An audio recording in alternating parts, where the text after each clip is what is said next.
Dr. Tony O'Donnell has devoted his life to helping others lead a healthy lifestyle. His new book, The Heart of a Servant, the inspiring true story of a walking saint, is a tribute to Mother Teresa.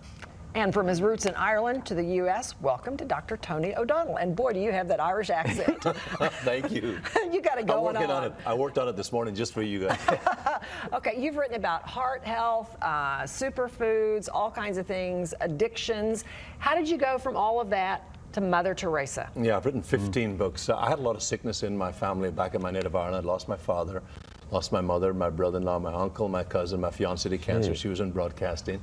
And I wanted to find a better way to help people have a better quality of life, including my own life, because I was a sickly child. I was great at sports, but I was always sick. Right. So I decided to study herbs, nutrition. I came to the United States some 20 plus years ago. My mother was a great servant, and she believed in serving those that were sick, believed in helping the homeless, and so she got me involved in helping those who were less well off. Mind you, we weren't very well off ourselves back in our native Ireland, family of 11. And so she taught us to give and give as part of our going to the church and giving to our community and giving to those on the streets.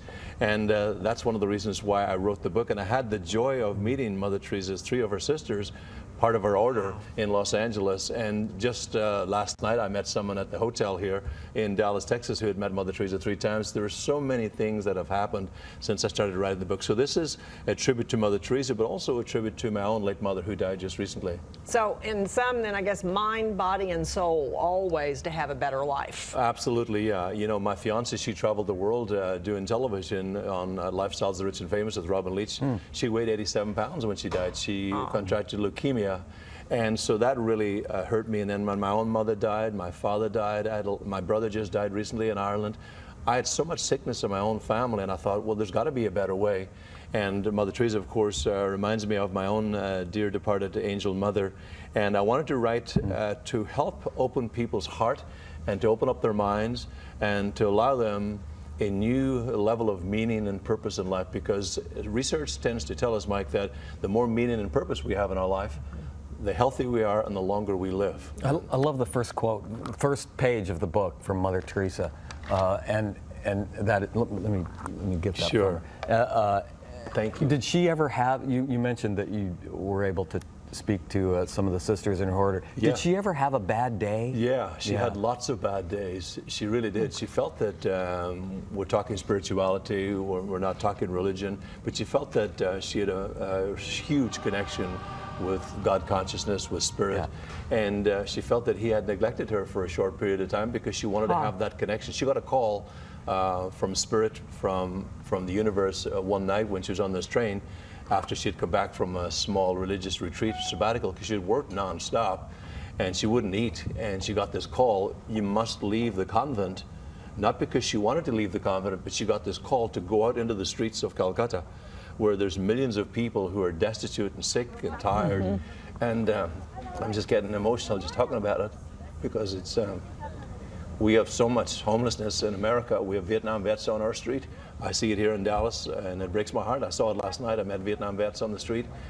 We have the largest homeless population in America, in Los Angeles, California. I have a ministry in Los Angeles where I give back to the homeless. And I'm trying to carry on my own mother's work. That's terrific. And being a servant of the Most High. I just wanted to go back to that quote. She said, yesterday is gone, tomorrow has not yet come. We only have today. Let us begin. Boy, does that say everything? She said also that if you don't have peace in your life, it's because we have forgotten about who we are and that we belong to each other. And she said, do small things with such great love. And so my mother was my role model. My father was my role model, coming from that large, big Irish family. And to give is just such a beautiful thing, and you don't have to have a lot. And I grew up very poor. I have a lot. The universe has provided so much for me. And to give to others is just the most remarkable thing. And she did not like material things whatsoever. She had bad days, as we mentioned, Mike. We all have bad days. But she turned her bad days into something glorious, and that glory was to give back to those in need, particularly the destitute, homeless, sick, and the dying. You know, I'm curious, do you ever have times when you ask and you're like, hey, I'm here, remember, God, this isn't going the way I thought it was supposed to go. I mean, what do you do in those cases, personally? Well, personally, I have, since I've lost so much so many members of my own Right. family, and having this relationship with Mother Teresa, who reminds me so much of my own mother, or my mother so much of Mother Teresa, because she was just such a giver. In those tough days, it's important that you actually turn to prayer. We know that prayer can change the mind, change our thoughts, change our consciousness, change who we are. I'm here because there's a reason why I'm here. I'm here, talking about this book because of a reason, because of the power. When I was driving in here to Dallas just a few days ago, I came in a little early. I like to prepare. And I wasn't sure of the directions because I have a rental car that doesn't have GPS on it. I just said a little prayer, please show me the right way to get to the hotel.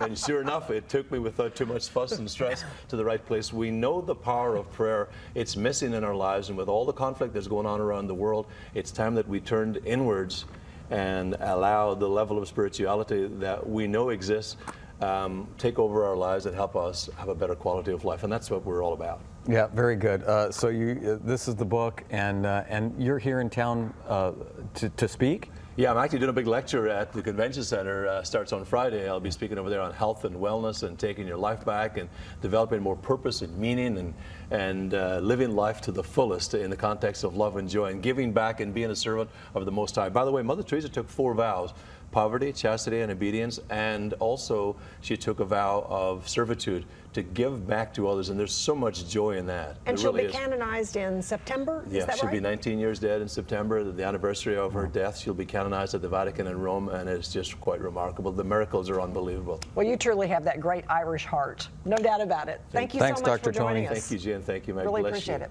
You can find out more about this book on his website, radiantgreens.com.